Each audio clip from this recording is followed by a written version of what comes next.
जिस हिसाब से ऑनलाइन ट्रांजैक्शंस हमारे बढ़ रहे हैं डेली तौर पर, क्या हमारी साइबर सुरक्षा उसको लेकर के उतनी ही सीरियस है?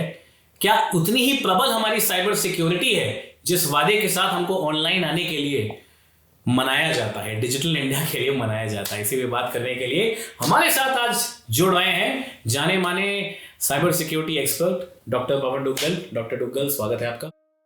डुग्गल साहब, जिस तेजी से हमारे यहाँ जनता ऑनलाइन आ रही है, मतलब हर घंटे में 2 लोग नए ऑनलाइन ट्रांजैक्शन शुरू करते हैं।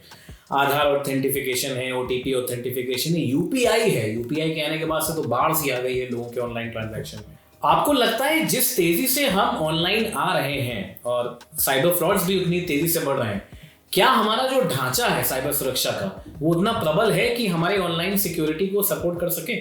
चंद सालों में भारत की डिजिटल इंफ्रास्ट्रक्चर ने एक लीपफ्रॉगिंग किया है, बहुत महत्वपूर्ण कदम उठाए हैं। लेकिन जितनी तेजी से डिजिटल ट्रांजैक्शंस भारतवासी कर रहे हैं उसकी तुलना में शायद उसकी प्रगति उतनी तेज नहीं है जितनी होनी चाहिए। और इसका कारण ये है कि शायद हम एक राष्ट्र होने के नाते उतना महत्व या उतना तवज्जो साइबर सुरक्षा को नहीं दे रहे हैं जितना हमें देना चाहिए। देखिए, आउटेज हो जाता है, कई हजार करोड़ों का नुकसान हो जाता है, लेकिन ना कोई उसकी बात करता है और अल्टीमेटली हर व्यक्ति को लगता है कि चलिए सामान्य चीजें हैं, चलता रहेगा। चारों ओर भारत की ओर से आक्रमण आ रहे हैं। वो साइबर अटैक्स कर रहे हैं स्टेट या नॉन स्टेट एक्टर्स। बहुत से लोग, बहुत से एक्टर्स दुनिया भर में खुश नहीं है कि भारत ऐसी प्रगति कर क्यों रहा है। तो लिहाजा उसकी प्रगति पे कहीं ना कहीं रोड ब्लॉक्स, रोडे अटकाना एक लॉजिकल बात नजर आ जाती है।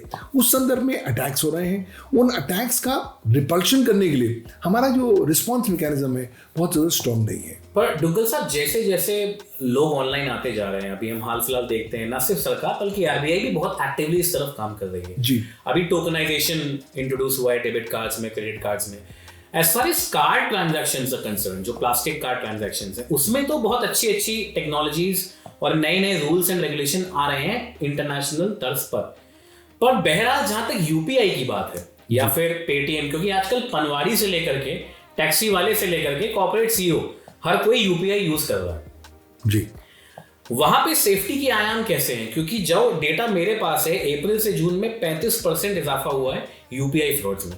तो सबसे पहले आप हमारी ऑडियंस को ये बताइए, क्योंकि majority of the people who watch कम बख्त पैसा यूज यूपीआई जी। अब यूपीआई में किस तरह के फ्रॉड्स आप देख रहे हैं, या फिर आपके जहन में आते हैं, या फिर आपको सुनने में, आपकी नॉलेज में जो आपको पता लगता होगा? ऑफ कोर्स आप इस क्षेत्र में महारथी हैं, तो आपके पास किस तरह की कंप्लेंट्स आती हैं? यूपीआई में किस तरह के फ्रॉड्स हो रहे हैं इस वक्त? अधिकांश लोग यूपीआई में अक्सर अपने घर के दरवाजे बंद करना भूल जाते हैं।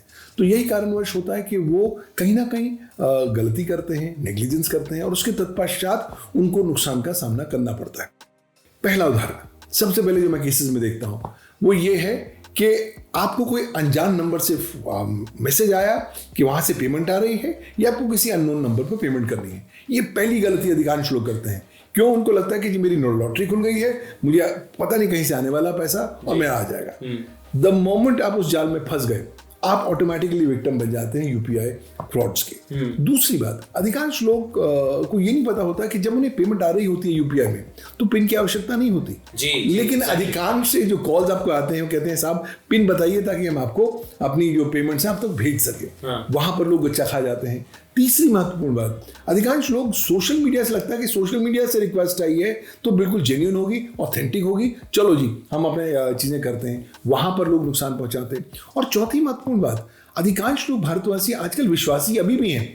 कोई ने कॉल आता है, कहता है जी एनीडेस्क डाउनलोड कर लीजिए, वो डाउनलोड कर लेते हैं। एक बार कोई ऐसी एप्लीकेशन आपने डाउनलोड कर ली तो स्वाभाविक तौर पर आपका तमाम सारा डेटा बाहर चला जाएगा और यूपीआई का दुरुपयोग होगा। और अल्टीमेटली अधिकांश भारतवासी अभी भी अपने मोबाइल फोन को बहुत अच्छी तरीके से एंटीवायरस प्रोग्राम या फायरवॉल से पूरी तरह से सशक्त नहीं कर पाते हैं। बुनियादी 4-5 चीजें नजर आती हैं जो अधिकांश तौर पर लीड करती हैं कि ज्यादा से ज्यादा लोग विक्टिम बन जाते हैं यूपीआई के मिसयूज और अब्यूज के। बट डुग्गल साहब, अक्सर मैंने देखा है कि जिनके पास एंड्रॉइड फोन है, तो पहली बात ये तो क्लियर कीजिए कि एंड्रॉइड फोन ज्यादा सेफ है या iOS as far as financial transactions are concerned? Cyber security या साइबर सेफ्टी एक कॉन्स्टेंटली मूविंग टारगेट है। जो कल सुरक्षित था वो आज सुरक्षित नहीं है, जो आज सुरक्षित है वो कल बिल्कुल भी सुरक्षित नहीं होने वाला। तो लिहाजा हम ये कहें हमारे फोन सुरक्षित हैं, हम एक गलत धारणा में जी रहे हैं। ideally between Android and Apple is a more secure phone. Because Android में अधिकांश तौर पर जो लेटेस्ट इन्फेक्शंस हैं वो वहां नजर आते हैं। पिछले साल करीबन कई लाख नए इन्फेक्शन नजर आए एंड्रॉइड में। और मैंने अक्सर देखा है डुग्गल साहब कि जिनके पास एंड्रॉइड फोन जो नया लेते हैं, स्पेशली जो बॉटम ऑफ द पिरामिड, जो EWS, जो इकोनॉमिकली वीकर सेक्शन वाले लोग हैं, उनके फोन का जो क्वालिटी होता है वो खराब होता है, पर they are bombarded with ads. मैंने अपने जान में एक महानुभाव से उनका फोन लिया और उनके फोन में कॉल करते टाइम ऐड आ रहे हैं। दैट इज, ये आप थोड़ा सा अतिशोक्ति समझ सकते हैं, लेकिन क्या है कि he is flooded with ads. और लोन्स के ऐड ऑफ कोर्स सबसे ऊपर हैं, उसके बाद नए नए ऑफर्स के बहुत सारे एड्स हैं। तो क्या होता है कि अभी ऑनलाइन बहुत सारे लोगों के लिए नया यूनिवर्स है जी, और इस तरह के लोग, खासकर सीनियर सिटीजन्स, इसका टारगेट बहुत जल्दी बनते हैं।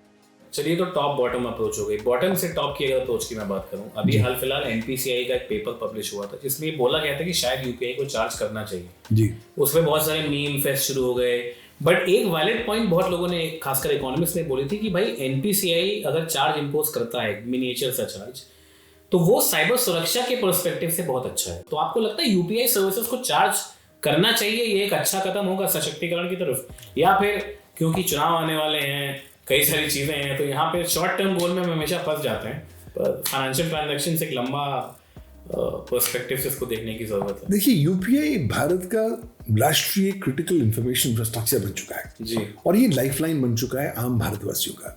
अगर अब आप सडनली कहेंगे कि मैं चार्ज करूंगा, तो अधिकांश लोग विद्रोह करेंगे, शोर मचाएंगे, शायद उसका नहीं हिस्सा बनना चाहेंगे, लेकिन ओवर पीरियड ऑफ टाइम बन जाएंगे। लेकिन लोगों को समझना होगा कि जब भी दुनिया भर में आपको कुछ चीज़ फ्री दी जाती है तो फ्री लंच मौजूद नहीं होता, कहीं ना कहीं आप प्रोडक्ट बन जाते हैं। तो लोगों को over period of time sensitise करना पड़ेगा कि आप थोड़ा ही पैसा क्यों ना हो देना शुरू करें, और छोटा छोटा पैसा दे दीजिए, बहुत ज़रूरी नहीं।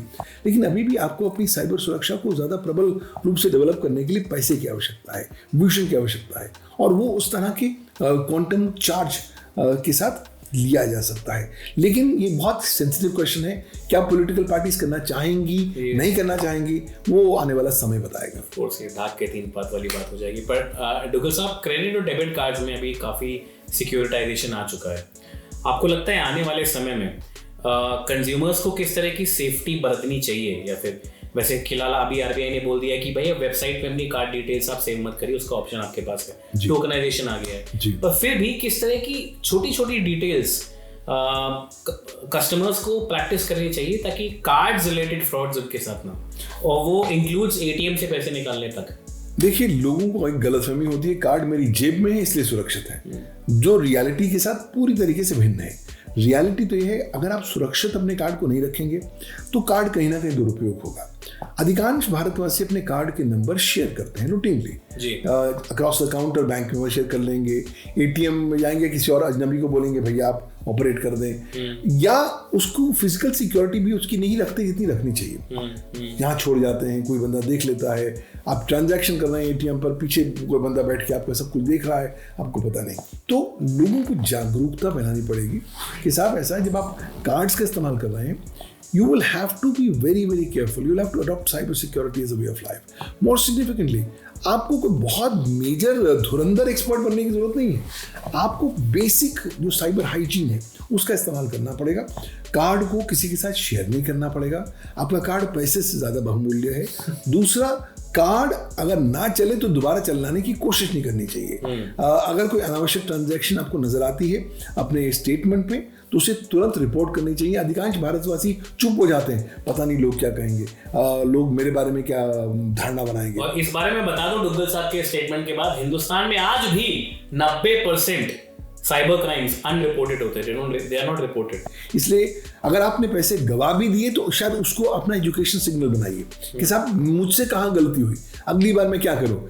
तो कहीं पर भी कोई आपको अननोन कॉल आता है, आप उसे विश्वास नहीं करें। कोई आपको व्यक्ति बोलता है अपने फ़ोन पर कुछ चीज़ डाउनलोड कर दो भाई, कुछ ऐप डाउनलोड कर दो, कोई व्यक्ति कहता है कि 10 रुपये कर दो हमारे वो, ये तमाम सारे खतरे की घंटियाँ हैं, उसको पहचानना सीख लीजिए।